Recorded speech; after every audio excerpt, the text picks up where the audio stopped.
are about to embark on a show about 4 people who find themselves thrust into the backstories of pulp culture history. Join Christopher DeVos, J.L. Trost, Laura DeVos, and Sabrina Pierre as they poorly impersonate celebrities, drink a lot of beer, and answer very hard trivia questions. You are now listening to Podcast 42. Sometimes I'm like, I'm J.L. Trost. Sometimes it's, I'm J.L. Trost. Yes. I've never heard you do the second one. It's always, I am J.L. Trost. That was super different. Yeah. Yeah. One was more monotone. Except Laura's doesn't say I'm, and we've got Laura. Hi.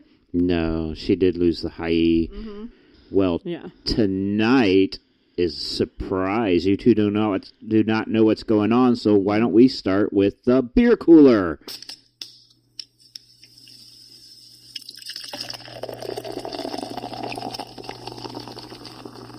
JL Beer Cooler, it's cooler than you think. JL Beer Cooler, it's cool enough to drink. It's cool enough to drink, yeah. Hey. Okay. Let me get that cooler. JL, what'd you bring? I brought from Goose Island Solo. It's a nice 98 calorie IPA. I like to call it a diet IPA. They will call it a low-cal IPA. Well, I'm going to give the label a 1 because there's basically no label. This is how all their stuff looks now. I know. I don't It's like just a it. goose on there. I don't get it. It's very plain. Well, they do the Chicago up here. Yeah, they've always had the 4-star Chicago. Yeah, and they got a goose. But the Goose has become... It's like, I get it's their logo, but all their stuff's become very bland. I think they're going for a more modern feel. Minimalist. Yeah. But I'm not digging the new labels and all that. I like No. how it's just like they're trying to like have it so like you buy stuff based upon color is what I'm starting to think. Yeah. Where it's like, oh look, it's like a white and blue can. It's got to be the Solo. Oh, it's green. It's their normal IPA. Black and yellow. The 312. I'm not digging the entire thing. It's like buying an album. You need the artwork. You need it to pop. Weezer's had the same album cover like 8 times now. Yeah, but they just changed the color. They started with, Blue. They started at the tail end of the CDs and everything's digital now, so you really don't need that. You don't need that poppin' I don't album care. I cover. still think a good album cover, like having a good poppin' album cover, because vinyl's starting to come back a little bit. Like more people are starting to buy vinyls, so it's good to have an good album cover. I don't see that coming back. I think that's just going to be a fad. But I think for collectors, it's still good to have a good album cover, because if I were to buy one, it's like, oh, look at this cover. I'd love to have it. Well, we can talk that all night, but we should probably get into Fan Fiction Theater, Volume 3. Now, just a little word of warning, our fan fiction theaters aren't always family-friendly, so if you're driving in your car and you got the kids thinking you can listen to some Podcast 42, you may have to listen to a different episode. Choose a different episode. Probably not the one with the penis sock. That one wasn't so bad. Penis was said a lot, but really, it wasn't too terrible. It could have gone really bad. There's chili one peppers. masturbation joke in there. I could have made it much worse. Now, we're down Laura. She's off to sea. And Come sail away. Come sail away. JL and Sabrina have not had the opportunity to see these scripts ahead of time. So this will be completely off the cuff. Going in blind. You may have your scripts now. In my defense, I typically go in blind every episode unless I've actually helped write it. Why are there holes on the wrong side? I don't know. That's the way the printer did it. All right. Let's get into this because we got a lot of them. Yeah, we do. Our first piece of manuscript. I know. Oh, I should also say that these are taken from the internet, written by real people. We did not write these ourselves. This is taken from fan fiction websites like fanfic.com. So our first one is called A Hogwarts... You can't highlight while we're in the middle of a show. I'm not. Then why are you pulling out a whole bunch of markers? Because I do what I want. Okay. First piece of fan fiction theater. Do you realize you got the first part, right? I know. Okay, here we go. Okay. I'm not highlighting these. I'm just highlighting these. I'm going to say the name now, and we're going to start. A Hogwarts Love Story by Lyris Malchi. Hogwarts sighed and it echoed within his empty halls. The students had all left for the summer, and he had felt empty and useless. Hagrid was often around, but he was usually too focused on bizarre animals to fulfill the needs of Hogwarts. Professors would pop in occasionally, but being a magic school, Hogwarts didn't need much upkeeping. The little he did need was taken care of by Filch. The giant squid saw how miserable Hogwarts was.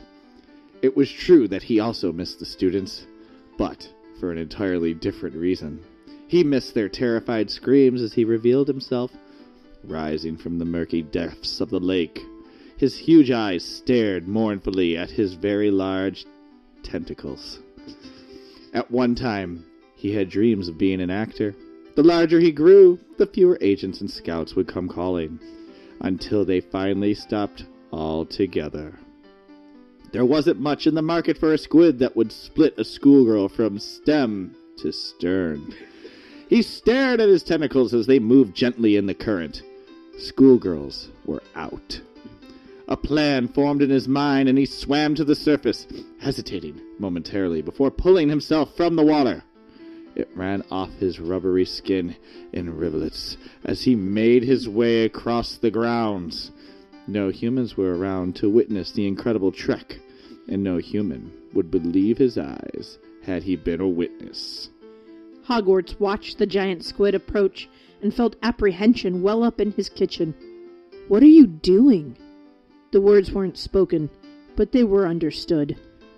"Just trust me," the giant squid replied, caressing Hogwarts' outer walls.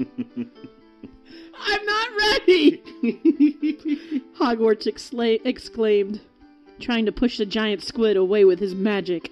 "Hogwarts, you're lonely. I'm lonely. We don't have to be. Besides, you can't go around manipulating your staircases." You know about that? Everyone does. Sort of. That's besides the point. I've never... The temperature within rose in embarrassment. "I'll go slow. I promise." He began to caress a window, teasing it open. Hogwarts sighed, the fight leaving him. He relaxed, allowing the tentacle inside, where it brushed against the inner walls before settling on the stone floor. He fastened the suction cups to the floor, lifting the tentacle away so that it pulled on the floor without losing its grip. Another sigh swept through the halls of Hogwarts. Oh, Merlin, that feels so good. His rapture turned to fright as he felt a tentacle work its way into his second window. Trust me, it'll feel good. Remember this." He pulled the suction cups a little harder, and Hogwarts groaned. Do that again. The giant squid complied, and as he did so, thrust his second tentacle in. Hogwarts shuddered, coming very close to ending the fun. The giant squid backed off, unwilling to finish so soon. He waited for Hogwarts to calm down before sending the second tentacle to search the room. He felt the need to fill Hogwarts as much as possible, and he raised another tentacle, caressing his outer walls, running along windowsills, and tracing individual bricks. So caught up in the bliss, Hogwarts didn't notice the giant squid lip in a third and fourth tentacle. "This is incredible," Hogwarts breathed. "This isn't even the best part." He held up his two longest tentacles. "These can reach farther than a room. They can go into your hallways." "I want them in me." "Are you sure? They're quite large." Apprehension rolled through his kitchen again. While he was deciding, the giant squid forced another tentacle in. "You have 3 tentacles left to decide." "What happens if I don't?" In response, the giant squid slid a sixth into another window. 2, he said simply and with a hint of warning. Hogwarts could take them all. He knew he could. But what would the other wizarding schools think? Would Beauxbatons allow a giant squid to violate her? Certainly not. If Durmstrang ever found out, there'd be no end of teasing. The giant squid grew impatient and slid a 7th tentacle into a window, followed immediately by an 8th. 2, 1. Time's up and you didn't decide. What? But that's not fair! It's a simple answer. Yes or no. Now I'll have to punish you. And with that, he struck Hogwarts square on the outer wall with a paddle-like tentacle. Hogwarts yelped and tried to squirm away, but the tentacles in his foundation held firm. The giant squid struck him with the other. Again and again he spanked the naughty wizarding school until he sobbed for the giant squid to stop. And still he spanked. The giant squid finally stopped. Hogwarts didn't have time for a reprieve. Before the giant squid forced his extra long, spanking tentacles into 2 separate windows, they slid through the room and forced the door open. The pain only adding to Hogwarts' pleasure. Tentacles were in the halls now, massaging long stone tunnels. This was incredible, this giant squid thought. He really should have done this ages ago. Every tentacle was in a different window. No schoolgirl, no matter how many movies she made, could hold all 10 tentacles at once. Each one moved differently and with a different pace, driving Hogwarts crazy with the inability to match his speed. He felt that familiar feeling and doubled his efforts. Ink exploded all over Hogwarts, some finding its way into the windows. He unified his tentacles, somewhat completely focused on Hogwarts. He must be close. Then it happened. Water shot out of faucets, toilets overflowed, and bread set in ovens to keep warm by thoughtful house elves exploded. Hogwarts shook violently in his foundations, rousing Filch from bed and sending house elves and Mrs. Norris scrambling for cover.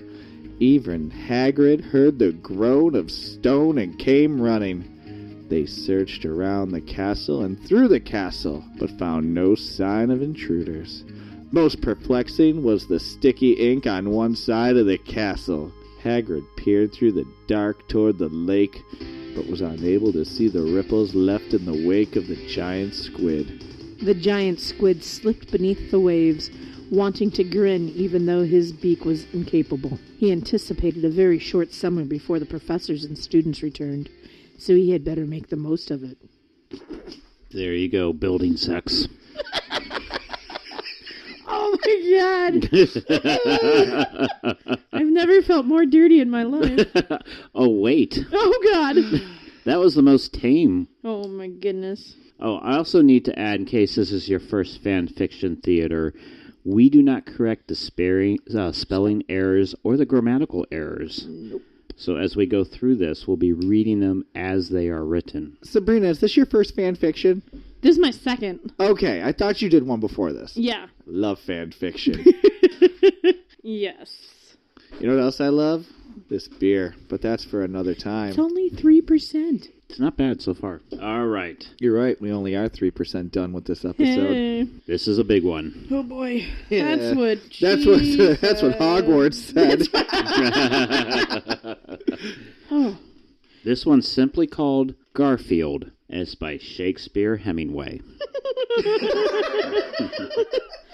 Couldn't get a more diverse crowd if we tried. Joaquin Phoenix was in his Hollywood actor mansion reading script for Joker. He was getting ready to finish his latest scene and needed to memorize all lines. Still, he thought of what parts and wonders he would weave with his needles of acting next. He decided to look through more scripts for next project. The dancing men who sing in my head demand I look for more roles, said Joaquin Phoenix as he gripped scripts. He looked in the mirror and screamed for 3 minutes. When his morning scream was over,